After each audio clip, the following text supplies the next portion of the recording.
Welcome back to media Chhattisgarh. तारीख 25 मार्च 2026 दिन बुधवार और हिंदी पंचांग के अनुसार सप्तमी। तो आइए शुरू करते हैं छत्तीसगढ़ की पहली और बड़ी खबर से। राहत खत्म, अब बढ़ेगा गर्मी का असर। 3 दिन में 2 से 4 डिग्री बढ़ेगा पारा। तेज होंगे सूरज के तेवर। राजनांदगांव सबसे गर्म। प्रदेश में पिछले दिनों हुए मौसम में बदलाव के बाद अब गर्मी बढ़ने की संभावना है। फिलहाल प्रदेश के कई हिस्सों में पारा सामान्य से 2 से 4 डिग्री नीचे बना हुआ है, लेकिन अगले 3 दिनों में अधिकतम तापमान में 2 से 4 डिग्री तक बढ़ने की संभावना है। अब ड्राई मौसम के कारण सूरज के तेवर तीखे होने भी शुरू हो जाएंगे। पिछले 24 घंटों की बात की जाए तो उत्तर छत्तीसगढ़ के अंबिकापुर में न्यूनतम तापमान गिरकर 13 डिग्री सेल्सियस पर पहुंच गया है, जो पूरे प्रदेश में सबसे कम रहा। वहीं दूसरी ओर राजनांदगांव जिले में दोपहर की गर्मी सबसे ज्यादा महसूस की गई है, जहां अधिकतम तापमान 40 डिग्री सेल्सियस दर्ज किया गया है।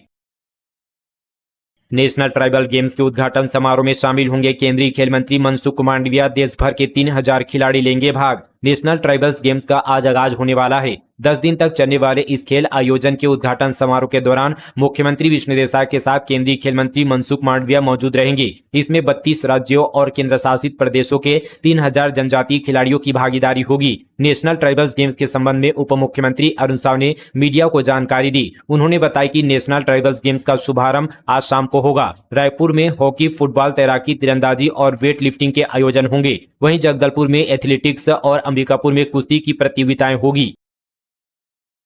छत्तीसगढ़ के युवाओं के लिए खुशखबरी। हाईकोर्ट ने पुलिस आरक्षक भर्ती से हटाई रोक। अब 5967 नियुक्तियों का रास्ता साफ। पुलिस आरक्षक भर्ती को लेकर हाईकोर्ट का बड़ा एक फैसला आया है। उच्च न्यायालय ने भर्ती पर लगी रोक हटा दी है और खाली पदों को भरने के लिए स्पष्ट निर्देश दिए हैं। बिलासपुर स्थित हाईकोर्ट ने आरक्षक भर्ती प्रक्रिया पर लगा स्टे हटाते हुए याचिका का निपटारा कर दिया है। कोर्ट ने राज्य सरकार को आदेश दिया कि भर्ती प्रक्रिया को आगे बढ़ाया जाए और चयनित उम्मीदवारों को जल्द ज्वाइनिंग दिया जाए। सड़क दुर्घटना पीड़ितों को 1.5 लाख तक कैशलेस इलाज। अस्पताल में भर्ती होने के बाद 7 दिनों तक मिलेगी सुविधा। राजनांदगांव में पीएम राहत योजना पर कार्यशाला। राजनांदगांव सीएमएचओ कार्यालय में बीते दिन 1 दिवसीय जिला स्तरीय कार्यशाला आयोजित की गई। इसका उद्देश्य सड़क दुर्घटना में होने वाली जनहानि को रोकना और पीड़ितों को चिकित्सा सहायता सुनिश्चित करना था। यह कार्यशाला भारत सरकार की पीएम राहत योजना के प्रभावी क्रियान्वयन पर केंद्रित थी, जिसमें विशेषज्ञों ने गोल्डन आवर के महत्व पर जोर दिया, जो सड़क दुर्घटना के तुरंत बाद का समय होता है और पीड़ित की जान बचाने के लिए महत्वपूर्ण है। योजना के तहत दुर्घटनाग्रस्त व्यक्ति को बिना किसी अग्रिम भुगतान के तत्काल कैशलेस इलाज मिलेगा। इस योजना में प्रति व्यक्ति अधिकतम 1,50,000 रुपए तक का निःशुल्क उपचार प्रदान किया जाएगा। अस्पताल में भर्ती होने के बाद अधिकतम 7 दिनों तक यह कैशलेस इलाज उपलब्ध होगा। सालों से छत्तीसगढ़ की रेल परियोजनाएं फाइलों में दौड़ रही, लेकिन पटरी पर नहीं उतर पा रही। सांसद राजीव शुक्ला ने राज्यसभा में जल्द काम शुरू करने की मांग। कई सालों से छत्तीसगढ़ की रेल परियोजनाएं फाइलों में दौड़ रही है, लेकिन पटरी पर नहीं उतर पा रही है। सरकार से अनुरोध है कि इस परियोजना का निरीक्षण करवाकर इसका काम जल्द से जल्द शुरू किया जाए। यह बात सांसद राजीव शुक्ला ने राज्यसभा में कही। सांसद राजीव शुक्ला ने राज्यसभा में कहा कि दिल्ली राजहरा छत्तीसगढ़ से रावघाट और वहां से आगे जगदलपुर तक की रेल परियोजना बस्तर के विकास और कनेक्टिविटी के लिए जरूरी है। खरसिया से धर्मगढ़ और गेवरा रोड से पेंडर रोड की नई लाइनों की घोषणा भी हुई थी, लेकिन आगे कुछ नहीं हुआ। सांसद राजीव शुक्ला ने जोर देते हुए कहा कि यह केवल एक रेल लाइन नहीं बल्कि 2 राज्यों के बीच आर्थिक व्यवस्था की पटरी है। इसलिए परियोजना का निरीक्षण करवाकर इसका काम जल्द से जल्द शुरू किया जाए। सुप्रीम कोर्ट और बिलासपुर हाई कोर्ट के कड़े रुख के बाद छत्तीसगढ़ की जेलों में लागू होगा मॉडल जेल मैनुअल। राज्य की जेलों में कैदियों की बढ़ती संख्या और सुविधाओं के अभाव पर सुप्रीम कोर्ट और बिलासपुर हाई कोर्ट के कड़े रुख के बाद जेल प्रशासन मॉडल जेल मैनुअल 2016 लागू करने की तैयारी कर रहा है। अदालत ने स्पष्ट कहा कि नई जेलों के निर्माण में पूरी पारदर्शिता बरती जाए। जेलों में क्षमता से अधिक कैदियों और बदहाल स्वास्थ्य सुविधाओं पर चिंता जताते हुए अदालत ने डीजी से विस्तृत रिपोर्ट मांगी है। अब जेल प्रशासन को 5 मई तक शपथ पत्र प्रस्तुत कर यह बताना होगा कि कैदियों को निर्धारित मानकों के अनुरूप स्थान और सुविधाएं मिल रही है या नहीं। रेलवे टिकट 8 घंटे पहले कैंसिल करने पर ही रिफंड। 4 घंटे का नियम खत्म। ट्रेन छूटने के 30 मिनट पहले बोर्डिंग स्टेशन बदल सकेंगे। भारतीय रेलवे ने टिकट कैंसिल करने के नियम सख्त कर दिए हैं। अब अगर कोई यात्री ट्रेन छूटने से 8 घंटे पहले तक टिकट रद्द करता है तभी उसे रिफंड मिलेगा। पहले यह समय 4 घंटे था, जिसे बढ़ाकर अब 8 घंटे कर दिया गया है। हालांकि 24 से 8 घंटे के बीच टिकट कैंसिल करने पर अभी भी 50% पैसा ही वापस मिलेगा। इसके अलावा अब यात्री ट्रेन छूटने से 30 मिनट पहले तक अपना बोर्डिंग स्टेशन भी बदल सकते हैं। रेलवे मंत्री अश्वनी वैष्णव ने कहा कि यह बदलाव इसलिए किया गया है ताकि एजेंट और दलाल टिकटों की जमाखोरी न कर सके। नए नियम 1 से 15 अप्रैल 2026 के बीच अलग अलग फेज में लागू होंगे। रायपुर में आईपीएल मैचों की तारीखों का ऐलान जल्द इसी हफ्ते जारी होने वाला है। दूसरा शेड्यूल स्टेडियम में बढ़ाई जाएगी वीआईपी सीटें। आईपीएल का आगाज 28 मार्च से होने जा रहा है और इसी के साथ रायपुर में होने वाले 2 मैचों की तारीखों को लेकर बना सस्पेंस भी इस हफ्ते खत्म हो जाएगा। आईपीएल के मैचों का दूसरा शेड्यूल इसी हफ्ते जारी होने वाला है, जिससे अब पूरी तरह से स्पष्ट हो जाएगा कि रायपुर के मैदान पर आरसीबी के साथ कौन सी टीम खेलने वाली है। वर्तमान टाइम टेबल और संभावनाओं के मुताबिक आरसीबी के साथ मुकाबला करने के लिए राजस्थान रॉयल्स और हैदराबाद या चेन्नई की टीम रायपुर आ सकती है और पूरी उम्मीद है कि ये मैच 25 अप्रैल के बाद ही आयोजित किए जाएंगे। इससे पहले बीसीसीआई ने 11 मार्च को फेज 1 का शेड्यूल जारी किया था, जिसमें 28 मार्च से 12 अप्रैल के बीच होने वाले केवल 20 मैचों को शामिल किया गया था। बस्तर का आखिरी बड़ा नक्सली पापाराव का सरेंडर, 17 नक्सलियों के साथ किया आत्मसमर्पण। छत्तीसगढ़ सहित पूरे देश से नक्सलवाद के खात्मे को लेकर अब अंतिम लड़ाई जारी है। नक्सलवाद के खात्मे की डेडलाइन से महज कुछ दिन पहले नक्सली लीडर पापाराव ने अपने यहाँ पर 17 साथियों के साथ सरेंडर कर दिया है। सभी ने कुटरू थाना पहुंचकर आत्मसमर्पण किया। लंबे समय से सक्रिय पापाराव संगठन में महत्वपूर्ण भूमिका निभा रहा था। उसके साथ बड़ी संख्या में नक्सलियों का सरेंडर होना सुरक्षा बलों के लिए बड़ी उपलब्धि माना जा रहा है। 11वीं का छात्रा इंजेक्शन निकालते और भरते दिखा। साजा बीएमओ बोले हेल्थ टीचर के साथ अस्पताल आए थे, स्टूडेंट्स निरीक्षण के लिए अनुमति दी गई थी। बेमेतरा में 11वीं का छात्र अस्पताल परिसर में इंजेक्शन निकालते और भरते हुए नजर आया। इसका वीडियो भी और तस्वीर भी सामने आया है, जो सोशल मीडिया पर वायरल हो रहा है। मामले में बीएमओ का कहना है कि स्कूल के छात्र अपने हेल्थ टीचर के साथ अस्पताल आए थे, उन्हें केवल निरीक्षण के लिए अनुमति दी गई थी। मामला साजा सामुदायिक स्वास्थ्य केंद्र का है। भूमिहीन कृषि मजदूर परिवारों के लिए आज खुशी का दिन। सीएम साय आज देंगे 500 करोड़ रुपए की सौगात। दीनदयाल उपाध्याय भूमिहीन कृषि मजदूर कल्याण योजना छत्तीसगढ़ सरकार द्वारा राज्य के भूमिहीन कृषि मजदूर परिवारों को आर्थिक रूप से संबल बनाने के लिए शुरू की गई एक प्रमुख योजना है। इस योजना का उद्देश्य ग्रामीण क्षेत्र के श्रमिकों को सशक्त बनाना है। इस योजना से सर्वाधिक रायपुर जिला के 53,338 मजदूर और सबसे कम बीजापुर जिला से 1542 मजदूर शामिल है। सरकार ने इन्हें मुख्य धारा से जोड़कर यह संदेश दिया कि अंत्योदय की कतार में खड़ा आखिरी पंक्ति के व्यक्ति भी शासन की प्राथमिकता में सबसे ऊपर है। शादी, जन्मदिन या अन्य आयोजनों में 100 से अधिक मेहमान बुलाने से पहले देनी होगी सूचना, नहीं तो भरना पड़ेगा जुर्माना। रायपुर नगरीय निकायों को बिना सूचना दिए शादी, जन्मदिन या अन्य आयोजनों में 100 से अधिक मेहमान बुलाए जाने पर जुर्माना भरना पड़ेगा। छत्तीसगढ़ में 1 अप्रैल से नई सॉलिड वेस्ट मैनेजमेंट लागू होगी। नए नियमों के मुताबिक यदि घर या किसी निजी स्थान पर शादी, जन्मदिन या इस तरह का कोई समारोह करते हैं और 100 से अधिक लोग शामिल हो रहे हैं, तो आयोजन के 3 दिन पहले स्थानीय निगम या पालिका को इसकी लिखित सूचना देनी पड़ेगी। ईसाई धर्म अपनाने पर एससी का दर्जा हो जाएगा खत्म। बीजेपी नेता अनुराग बोले सुप्रीम कोर्ट ने दिखाया आईना। सुप्रीम कोर्ट ने एक अहम फैसला सुनाया है। फैसले के मुताबिक हिंदू, सिख या बौद्ध धर्म के अलावा किसी अन्य धर्मों को अपनाने पर व्यक्ति का अनुसूचित जाति यानी एससी का दर्जा खत्म हो जाएगा। वहीं धर्म परिवर्तन के साथ ही एससी से जुड़े सभी संवैधानिक लाभ और अधिकार भी खत्म हो जाते हैं। 30 मार्च से अंबिकापुर से दिल्ली के लिए डायरेक्ट फ्लाइट, कोलकाता के लिए भी उड़ान सप्ताह में 2 दिन चलाई जाएगी। बुकिंग भी शुरू। छत्तीसगढ़ के अंबिकापुर से दिल्ली के लिए हवाई सेवा 30 मार्च से शुरू होगी। एयरलाइंस एयर मां महामाया एयरपोर्ट से हफ्ते में 2 दिन सोमवार और बुधवार को फ्लाइट चलाई जाएगी। यह उड़ान बिलासपुर होते हुए दिल्ली पहुंचेगी। एयरलाइंस एयर ने अपने वेबसाइट पर इसकी बुकिंग भी शुरू कर दी है।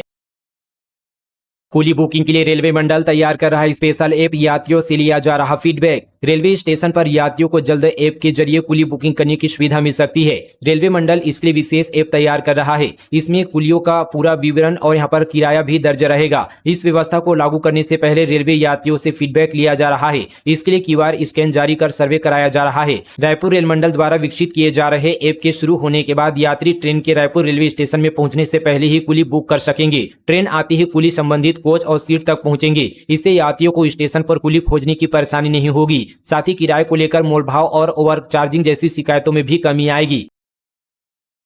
धमतरी में नीलगाय का शिकार, वन विभाग ने डॉग स्क्वाड की मदद से 6 आरोपियों को किया गिरफ्तार। वन मंडल धमतरी के अंतर्गत वन परिक्षेत्र केरेगांव में नीलगाय के अवैध शिकार का मामला सामने आया है। प्राप्त जानकारी के अनुसार 22 मार्च 2026 को सुबह लगभग 7:30 बजे बांसी खाई बीट के आरक्षित वन कक्ष क्रमांक 121 में एक नर नीलगाय जिसकी उम्र लगभग 3 से 4 वर्ष यहाँ पर मृत अवस्था में पाई गई थी। मृत नीलगाय के गर्दन, पेट और पिछले हिस्से में तीर लगे होने के कारण यहाँ पर प्रथम दृष्टता स्पष्ट हुआ कि शिकारियों द्वारा उसका अवैध शिकार किया गया है। घटना की सूचना मिलती वन परिक्षेत्र अधिकारी एवं वन अमला तत्काल मौके पर पहुंचा और जांच शुरू की। जांच के दौरान उदंती सीता नदी टाइगर रिजर्व गरियाबंद से डॉग स्क्वाड को बुलाया गया। 37 को नोटिस देकर 42 अवैध मकान तोड़े गए। अंबिकापुर मेडिकल कॉलेज की जमीन पर था कब्जा। महिलाएं बोली बच्चे लेकर कहां जाएंगे। अंबिकापुर में 37 अवैध मकानों को वहां पर नोटिस जारी कर 42 मकानों पर बुलडोजर चलाया गया। गंगापुर में मेडिकल कॉलेज के लिए शासन ने 7 एकड़ जमीन आवंटित की थी, लेकिन कुछ लोगों ने यहां अवैध रूप से घर बना लिया था। वे पिछले 20 से 22 साल से यहां रह रहे थे। स्थानीय लोगों का कहना है कि सीमाकरण में उनका घर नहीं आया था, बावजूद इसके उनके मकान तोड़ दिए गए। प्रशासन ने कुल 39 अवैध घरों को हटाने नोटिस जारी किया था। इनमें से 2 घर स्टे हैं, लेकिन टोटल 42 मकान तोड़ दिए गए हैं।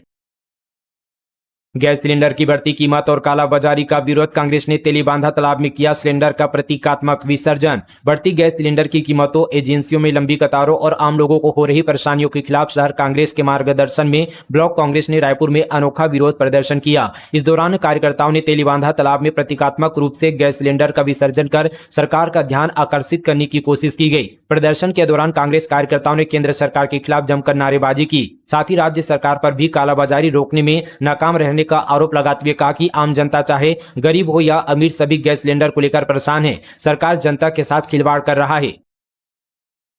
12वीं बोर्ड का हिंदी पेपर निरस्त। स्टूडेंट बोले हम तनाव में, कुछ लोगों की गलती का खामियाजा पूरे छात्र भुगत रहे। एनएसयूआई ने अधिकारियों से मांगा इस्तीफा। छत्तीसगढ़ माध्यमिक शिक्षा मंडल ने पेपर लीक के दावों के बीच 12वीं बोर्ड की हिंदी पेपर की परीक्षा रद्द कर दी है। अब हिंदी की परीक्षा 10 अप्रैल को दोबारा आयोजित की जाएगी, जिससे छात्र तनाव में हैं। उनकी परेशानी और बढ़ गई है। छात्रों का कहने की कुछ लोगों की गलती का खामियाजा पूरे प्रदेश के स्टूडेंट को भुगतना पड़ रहा है। मंडल की अध्यक्ष रेणु पिल्ले ने मंगलवार को अधिकारियों की बैठक लेकर दोबारा परीक्षा की तैयारियों, नए प्रश्न पत्र तैयार करने और परीक्षा केंद्रों में सुरक्षा व्यवस्था को लेकर जरूरी निर्देश दिए हैं। सूत्रों के मुताबिक इस दौरान अध्यक्ष ने पेपर लीक जैसी गंभीर लापरवाही को लेकर अधिकारियों पर नाराजगी जताई है। जेल प्रहरियों को चकमा देकर कैदी फरार, इलाज कराने लाया गया था मेकाहारा। राजधानी रायपुर के मेकाहारा अस्पताल से हत्या के प्रयास का सजायाफ्ता कैदी जेल प्रहरियों को चकमा देकर फरार हो गया है। कैदी का नाम साहेब कुमार ताती है। उसे इलाज के लिए जेल प्रहरियों ने मेकाहारा अस्पताल लाया था। इस दौरान वह मौका देखकर हथकड़ी समेत फरार हो गया। कवर्धा के जनता राइस मिल में भीषण आग, समय पर फायर ब्रिगेड नहीं पहुंचने से हुआ भारी नुकसान। कवर्धा जिले के हरिन छपरा गांव स्थित जनता राइस मिल में दोपहर यहां पर शॉर्ट सर्किट के चलते भीषण आग लग गई। आग लगने से मौके पर ही अफरा तफरी मच गई। आग इतनी तेजी से फैली कि मौके पर मौजूद कर्मचारियों को संभलने तक का मौका नहीं मिला और देखते ही देखते पूरा राइस मिल आग की चपेट में आ गया। मिल परिसर में रखे चावल, धान, बारदाना सहित अन्य सामग्री धूं धूं जलकर राख हो गई।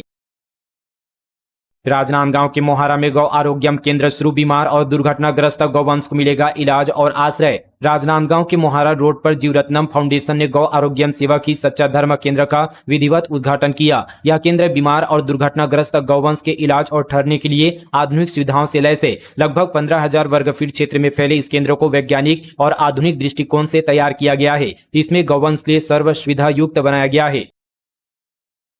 जन सुविधा के लिए अवकाश में भी खुले रहेंगे निगम के राजस्व कार्यालय। 31 मार्च तक बकाया जमा नहीं करने पर होगी कार्यवाही। नगर निगम के सभी 10 जोन कार्यालय के राजस्व कार्यालय और सभी काउंटर 26 मार्च से 31 मार्च तक पड़ने वाली शासकीय अवकाश के दिनों में भी खुले रहेंगे। इस दौरान संपत्ति करदाता नागरिक जोन कार्यालय जाकर अपना देय संपत्ति कर अदा कर सकते हैं।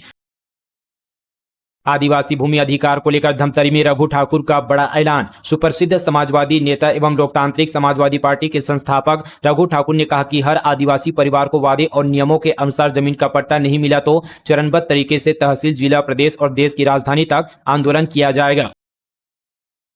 1 अप्रैल से मैनुअल सिस्टम से चालान पूरी तरह से हो जाएंगे बंद, केवल ऑनलाइन ही जमा होंगे चालान। राज्य सरकार के निर्देशों के अनुसार राज्य में 1 अप्रैल से मैनुअल सिस्टम से चालान जमा करने का काम पूरी तरह से बंद कर दिया जाएगा। जिला कोषालयों में केवल ऑनलाइन ही चालान जमा होंगे। नई व्यवस्था की अफसरों और कर्मचारियों को जानकारी देने के लिए 1 दिवसीय प्रशिक्षण शिविर का आयोजन भी किया गया था।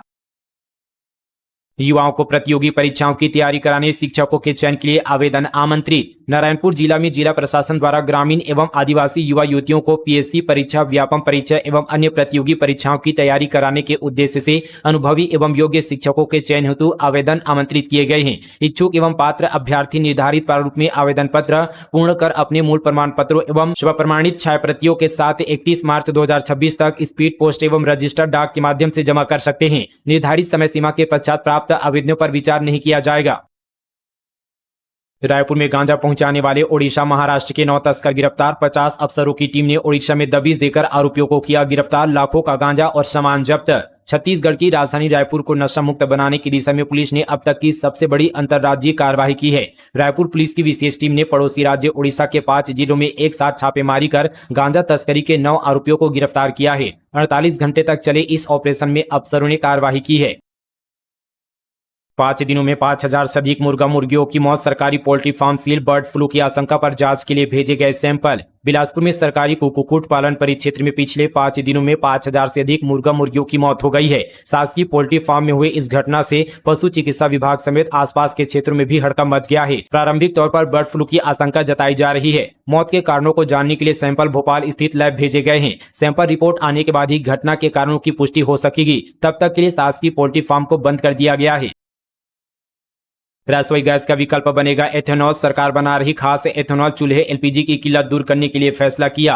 भारत में अब रसोई गैस की निर्भरता कम करने के लिए एथेनॉल का इस्तेमाल करने की तैयारी चल रही है। सरकार एथेनॉल बेस्ड कुकिंग स्टोव यानी चूल्हा बनाने पर काम कर रही है। दरअसल food and public distribution secretary Sanjeev Chopra ने दिल्ली में आयोजित एक कार्यक्रम में इसकी जानकारी दी। उन्होंने बताया कि एथेनॉल केवल गाड़ियों के लिए नहीं बल्कि अब घरों की रसोई के लिए भी एक सुरक्षित और सस्ता विकल्प बन सकता है।